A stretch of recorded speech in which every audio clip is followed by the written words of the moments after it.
ஈஸியாக ரொம்ப டேஸ்ட்டான ஈவினிங் ஸ்நாக்ஸ் பண்ணுறதுக்கு 1/4 கிலோ உருளைக்கிழங்க வேக வச்சு நல்லா மசிச்சு எடுத்துக்கோங்க, கட்டி இல்லாமல். இதில் பெரிய சைஸ் கேரட்டில் 1 கேரட்டை துருவி சேர்த்துடலாம். 3 பிரெட்டை பிச்சு சேர்த்து திரித்து எடுத்துக்கோங்க.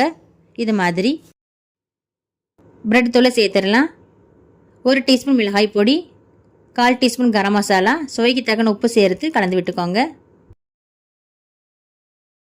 1/2 டேபிள் ஸ்பூன் கார்ன்ஃப்ளவர் சேர்த்து கலந்து விட்டு நறுக்கின மல்லி இலை சேர்த்து ஒருக்க நல்லா கலந்து விட்டுக்கோங்க.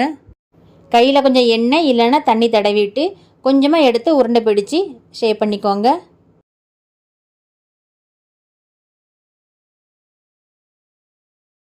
இது மாதிரி ரெடி பண்ணிக்கோங்க.